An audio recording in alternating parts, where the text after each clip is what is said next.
Hi, my name is K.Baca. I'm the cardiac program manager here at a local hospital and a registered nurse. I'm so glad that you came to my class today on suspected acute coronary syndrome, STEMI triage, and destination protocols. Our overview for this class is that we have a goal for our students to demonstrate understanding and appropriate care of the patient presenting with acute coronary syndrome. We also have some objectives regarding that goal. Our cognitive objectives are listed here. We want you to define acute coronary syndrome, list symptoms of ACS, review REMS treatment protocol, discuss why ECG transmission prior to arrival is critical in STEMI care, state the benefits of aspirin administration, verbalize scenarios where caution should be taken in medication administration. Our effective objectives are to advocate for evidence-based best practice care through STEMI and PCI center destinations, promoting patient comfort by providing pain-relieving medications per protocol, defending clinical findings verbally in the event that an EKG transmission is not possible, and our psychomotor objectives are to demonstrate appropriate ECG lead placement, transmit ECG to STEMI center prior to arrival, and provide BLS or ACLS measures in the given scenarios that we'll be doing after the lecture portion of this class. So to start, what is acute coronary syndrome? So often we talk about chest pain protocols, chest pain policies, and the reality is we want to be using the terminology of acute coronary syndrome because it encompasses many more conditions. So we have ST elevation myocardial infarction, non-ST elevation myocardial infarction, unstable angina, and cardiac arrest. These are all conditions where there's decreased blood flow to the heart, and they can present in more ways than just chest pain. So what are those symptoms of ACS? How do you recognize if a patient has ACS? Well, first of all, we do look for that chest pain, pressure, squeezing, or discomfort. We also look for pain that travels down one or both arms. We also look for back pain, shortness of breath, heartburn-like feeling or a feeling of fullness, any nausea, jaw pain, fatigue, and anxiety, as well as dizziness or syncope. When you really think about the pathophysiology of decreased blood flow, you can understand why these different symptoms would be presenting in a patient. I do want to highlight the heartburn-like feeling and a feeling of fullness. I do see a lot of our female patients presenting with that as their chief complaint. Additionally, dizziness or syncope. A lot of times you can think, maybe it's dehydration or something neurological, but the reality is if the pump is not adequately perfused or pumping appropriately, you're not going to get good blood flow to the brain. So keep that in mind as well. So if you have a patient with those symptoms and you think it could be acute coronary syndrome, now what? What should we do? Well, I went and got the REMS policy on acute coronary syndrome suspect, and this is our protocols. So in the BLS management of the patient, we want to make sure we are establishing, maintaining, and ensuring that the patient has a patent airway. You want to use your manual maneuvers, the head tilt, chin lift, jaw thrust, oropharyngeal suction, and any other airway adjuncts to maintain that. Additionally, we want to make sure the patient has adequate respirations and tidal volume. So everything listed here, using mouth-to-mask device or bag valve mask when clinically indicated. Rescue ventilations via BVM. Require the use of the manometer. Waveform and digital capnography is required when paramedics are present. So have all that equipment available. Also control bleeding. So use direct pressure dressings, tourniquets, or hemostatic dressings if it's clinically indicated on the patient.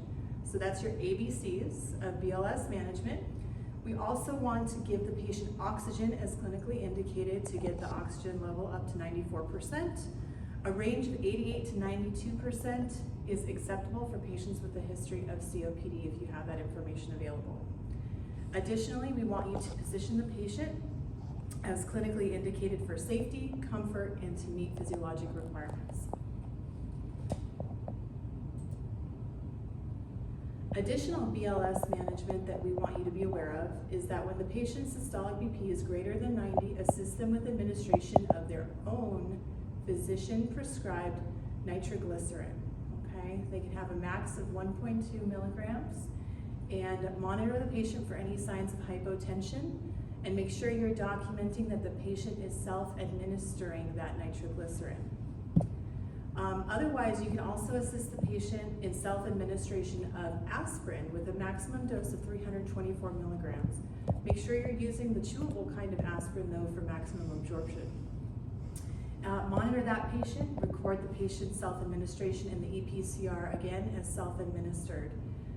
You can go ahead and attach the EKG leads to the patient when the paramedic is present, and then assist them with that, the placement of the actual leads. Now, for ALS, for those of us who are able to do ALS measures on the patient, we want to make sure first and foremost that we're doing that 12-lead EKG. So it's really important because we do have STEMI triage and destination criteria here in this county. So STEMI triage and destination suspect a STEMI if any one of the following is true.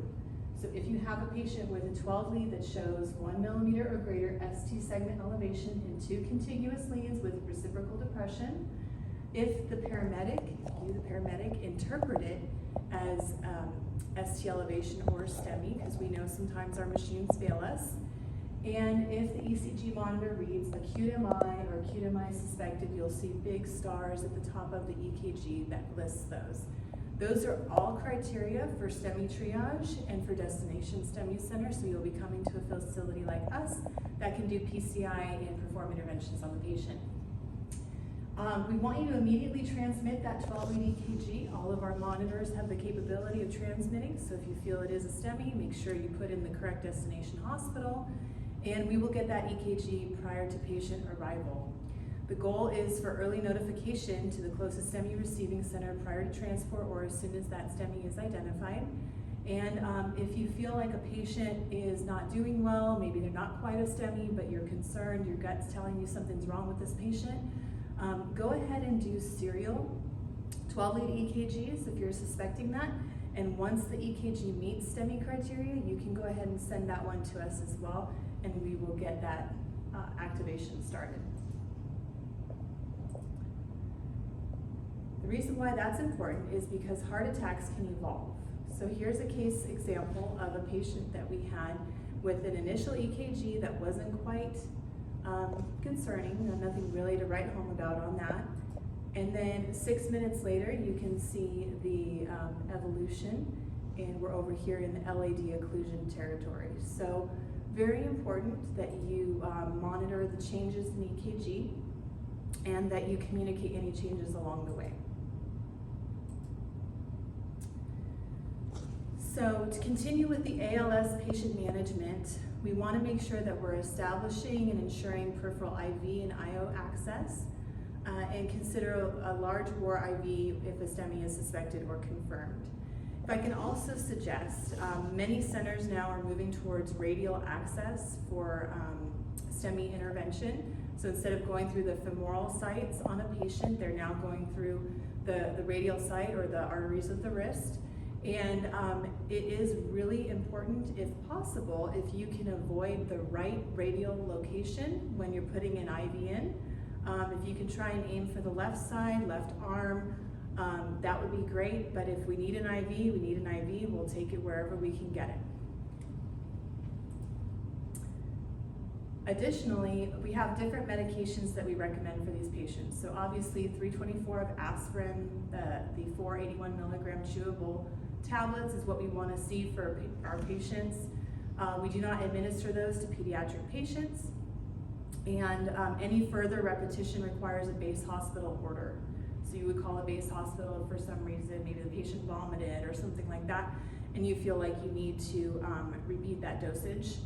Additionally, nitroglycerin, 0.4 milligrams, 1 tablet or 1 spray, sublingual, as long as the patient's BP is greater than 90. You can repeat that twice at 3 to 5 minute intervals. Further repetition does require a base hospital order, so you'll have to call the base station again. And we do not administer that to pediatric patient population. And in addition to that spray, we can also give 1 inch of nitro paste when the patient's systolic BP is greater than 90. If it falls below 90, wipe away the paste And always make sure you're using gloves with that, because you can absorb it through your skin so you don't get that raging awful headache from the nitroglycerin. We always want to make sure that we are using caution with nitroglycerin, especially for patients that are on phosphodiesterase inhibitors, the medications such as Cialis, Levitra, Viagra. And this is not only for male patients. Patients who also have a history of pulmonary hypertension can be on forms of these medications and can still have that same side effect of a decreased blood pressure with the administration of nitroglycerin that's really hard to manage. Also, for patients that do have ACS and the pain is not being adequately controlled with nitroglycerin administration, our protocol does say that you can give fentanyl, 50 micrograms, via push, as long as the systolic BP is greater than 90. And you can repeat this in 5 to 10 minutes depending on pain severity for a max of 100 micrograms during transport, okay? Further dosing beyond that 100 micrograms does require a base hospital order, so make sure you reach out to your base hospital if you need that. All right, so to review, medications for ACS. The most important medication you can give a patient who's having acute coronary syndrome or a STEMI is gonna be aspirin. And that is vital within the first 24 hours. It's actually a national standard, a guideline, and a quality metric that the hospital reviews as well. It is better if it's chewed and swallowed for faster absorption. And we have cases where these patients come in, we suspect it was an MI, we know there's some kind of acute coronary syndrome history with this case. They're intubated, they're coding. Hospitals can give it as a suppository. It's that important that we give it to the patient so that they have a little bit more protection in the future. And that's because studies show that immediate aspirin therapy is the standard due to corresponding benefits observed in decades of trials of patients with suspected acute MIs. The ISIS-2 trial showed that aspirin reduced death in STEMI by 23% at 5 weeks in comparison to the placebo. And aspirin is the only drug out of the original mononemonic that proves to be a good option for patients with CAD. So of all the medications and things you give your cardiac patients, it's that good old chewable baby aspirin that's really gonna have the biggest impact. Additionally, nitroglycerin, the other common medication we give, and we went over in that protocol, is we wanna make sure we're using that with caution, especially in patients that we're suspecting to have an inferior wall MI, and that's due to risk of significant hypotensive response after administration. If half of MIs involve the right ventricle, and theoretically the right ventricle is weakened from an infarct, it won't function well. And since that functions best with sufficient preload, it should be more seriously jeopardized by the hypotension. So if you have a patient that has that inferior wall MI territory, the area here in green, we want to make sure that we're using that with caution before we give that to the patient. Also use it with caution, like I said, with those phosphodiesterase inhibitors that we just discussed in policy. Goal time frames. Did you know that there are goal time frames for patients who have STEMI when it comes to EMS? In the hospital, we have a goal of getting the patient to reperfusion within 90 minutes or less. But if the patient comes via EMS, we also want to see within 90 minutes or less. So from the time the paramedic is at the patient's side, doing the EKG, administering therapy treatments, they're going to have a 90-minute time frame to get to reperfusion. So that's why it's so important to do that EKG timely, to send that off to the STEMI center, and to have the STEMI center be the place of destination where you're taking your patient. It's vital to activation and prior to arrival. All right. So to summarize all of that, we have a case study that I wanted to show you: best practice EMS, best practice hospital, and patient outcome. So we have Mr. Smith, a 37-year-old male who's working out at a local gym, and he begins to feel moderate burning pressure in his chest. He calls 911. The ambulance and fire department arrive to assess the patient. His ECG is completed, showing ST elevation in leads 2, 3, and AVF with reciprocal changes, and it suspects STEMI. So STEMI center is contacted by inbound EMS. ECG is transmitted per paramedic, but it has not arrived yet. medic on the ambulance advocates for their patient based on the presentation.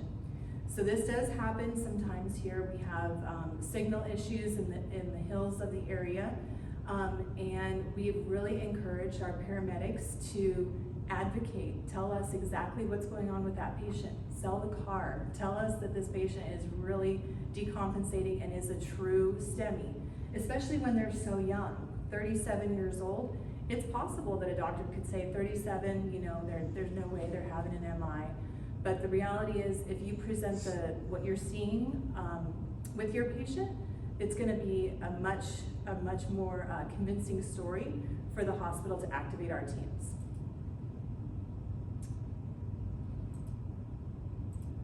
All right, so 8:19, 1 minute later after that paramedic call, the code STEMI was activated with an ETA of 10 minutes, and our ED staff went ahead and listened to that paramedic report, and we activated it without seeing the ECG. So good job, paramedic, for advocating for your patient. At 8:33, the patient arrives to our ED clutching his chest and in great discomfort. The initial EKG is here. You can see the ST elevation in leads 2, 3, and AVF with reciprocal changes. Our initial vitals are a blood pressure of 172/101, heart rate of 80, respiratory rate 18, O2 stats 98% on room air. The medic has aspirin, oxygen, and nitro for this patient. Should all of these be given? For this patient, we would just want to make sure we give aspirin, right? That's because we have the nitroglycerin concerns for an inferior wall MI. And if the oxygen rate is 98% on room air, there's really no need to necessarily support that. At 8:33, the cath lab team and cardiologists were in the emergency department waiting for this patient because they had been activated prior to arrival. The patient was prepped for the cath lab, put on a cardiac monitor, and taken emergently for our STEMI procedure. And at 8:53, the first intervention was performed in the 100% included RCA. So that means our hospital door to balloon time was 20 minutes, and our EMS to balloon time was 41 minutes, which is fantastic because the goal is 90 minutes or less, and we really did a great job with this patient. He was discharged 2 days later with all medications and follow-up care arranged. I also included a nice image here. I pulled this off of Google, but you can see this is what it looks like when the right coronary artery is 100% blocked. You have the dark flow up to a point where it just completely stumps off. And after intervention, especially on such a young, healthy patient, boom, you have big, wide open right coronary arteries. Beautiful. So that's what we want to see every time, that instant gratification. These patients feel fantastic after these procedures are performed, and it really is demonstrative of the good teamwork we have between EMS and the hospital system. All right, thank you so much for being a part of our lecture. We have a 15-minute break, and then we're going to break up into skill stations and run some scenarios. So we'll see you in 15 minutes.